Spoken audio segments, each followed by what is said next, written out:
El lunes 29 estaba confirmada la noticia. Se iban los cohetes. La gente en las trincheras no podía creerlo. Algunos hasta lloraron y no de miedo, de rabia. Nadie podía entender aquella actitud. Los amigos se llevan las armas y los enemigos se quedan con las suyas, carajo. Preparados para meternos, vamos. Aunque jure por Dios y todos los santos que no nos van a invadir. Totí que come arroz.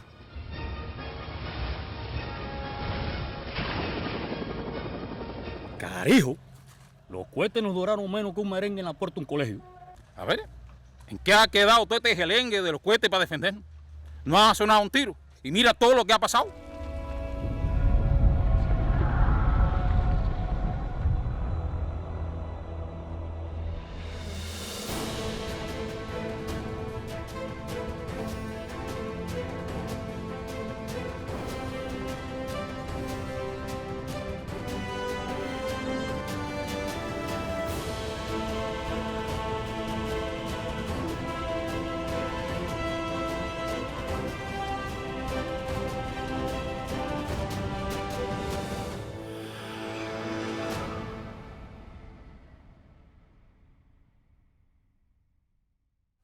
El propio lunes 29 empezaron a desmontar los cohetes y el 31 estaban desarmados. El 30 la motonave Alexandrov había partido para la Unión Soviética, llevándose de vuelta las cabezas nucleares de los R-14 que jamás fueron instalados. Nosotros realmente nos sentimos indignados con eso. ¿Cómo lo sabemos? El día 28 por la mañana, la radio empieza a hablar noticias de que hay un acuerdo y que el acuerdo consiste en la retirada de los proyectiles y que Kennedy le daba una garantía a Khrushchev. Fue realmente un acuerdo bochornoso. A mí no me pasaba eso por la mente, que eso se pudiera hacer.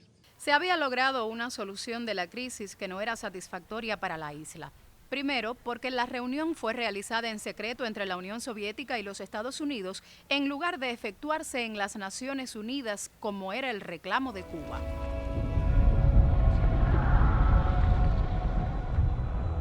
De haberse realizado bajo el auspicio de la ONU, se hubiera discutido en un contexto multilateral y sobre la base del derecho internacional. Tal como se había producido, no se basó en los principios, sino en los temores de ambas superpotencias y sobre la base de concesiones mutuas. Aunque se logró la promesa de que se produciría una invasión directa, esta no protegía a Cuba de otros tipos de agresiones.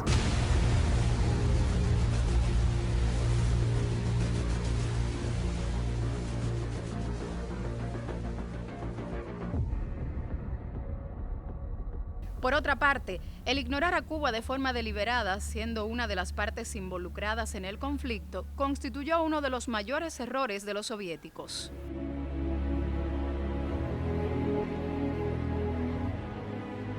Aunque Khrushchev argumentaría más tarde que debido a la premura y ante la inminencia de un ataque, no le quedó otra alternativa. Lo cierto es que la proposición inicial soviética ya estaba en pie desde el día 25 de octubre. Todo lo cual indica que Cuba fue ignorada de forma deliberada. Para mí que al Nikita le pasó como al hombre del pescado, que después que lo compró, le cogió miedo a la cabeza. Al parecer el U-2 puso a pensar al ruso y al americano del peligro que corrían. El derribo del U-2 había sido duramente criticado por la dirección soviética.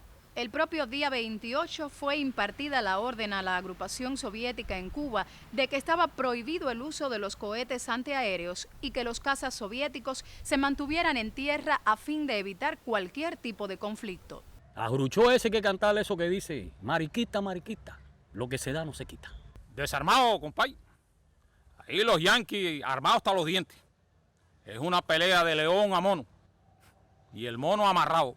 Lo que pasa, compay, que el mono tiene lo que tiene que tener para echar para adelante. Y sin miedo, compay. Malanga, sí. Chifle no. Malanga, sí. Chifle no.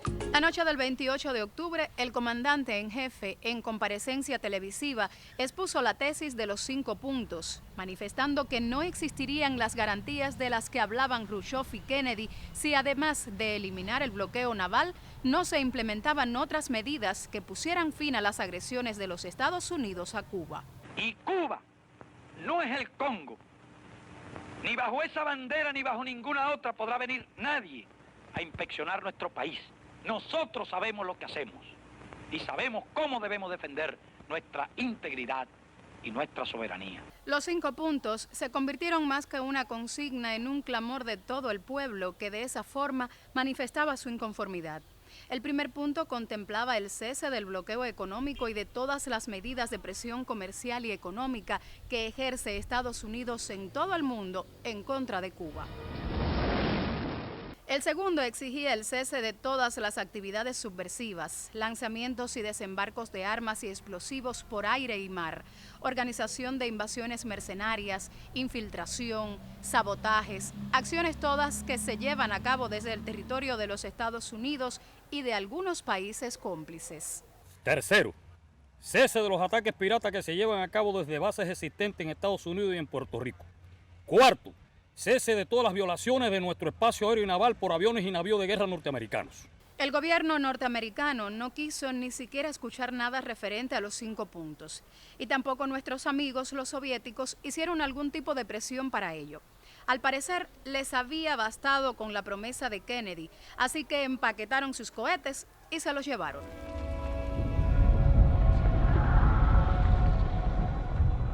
La retirada de los cohetes dejó un recuerdo imborrable en los militares soviéticos. Años después, al evocar aquellos instantes, manifestaron. En todo mi largo servicio militar, en todos los 54 años de mi servicio militar, lo más humillante que he sufrido fue la inspección de nuestros buques en el mar. En su mensaje al presidente norteamericano del día 28, Khrushchev manifestaba su aprobación a que una comisión internacional inspeccionara la retirada de los cohetes, a lo que la dirección cubana reaccionó indignada por considerarla una violación de nuestros derechos.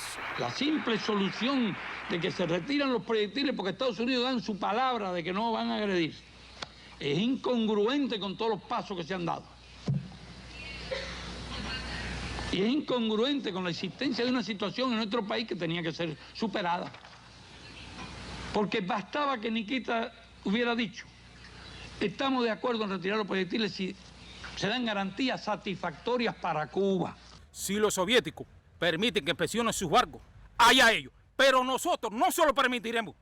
Es una decisión sin precedente en la historia militar de la Unión Soviética, que los americanos inspeccionen sus barcos. Ni el ejército ruso, ni el ejército soviético han sufrido nunca una humillación de esta clase.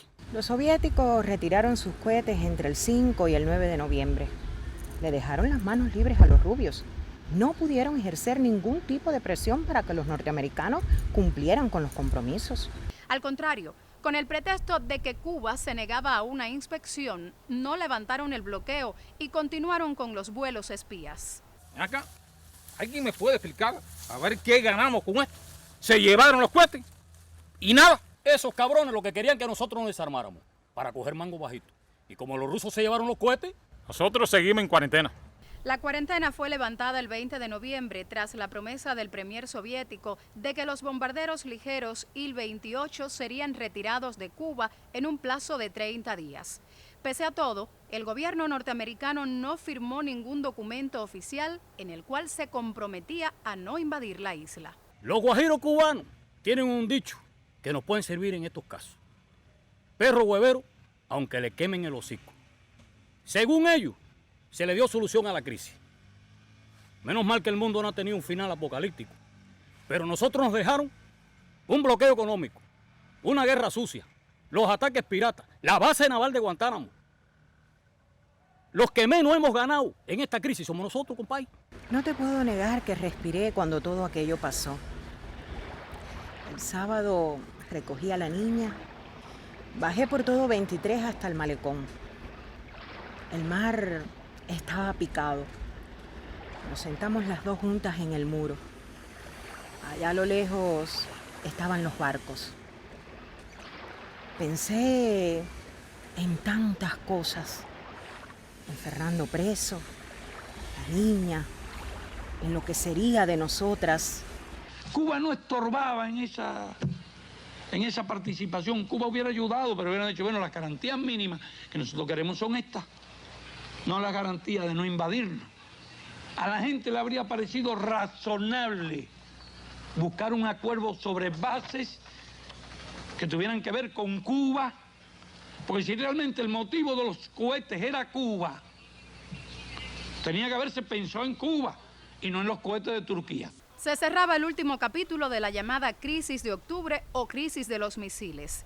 El mundo se había salvado de una tercera guerra mundial y de un posible final apocalíptico para la humanidad. Pero para los cubanos, este solo sería un capítulo más de la guerra que los Estados Unidos mantenían contra la isla. A las 2 de la madrugada debe estar llegando tu amigo de la CIA.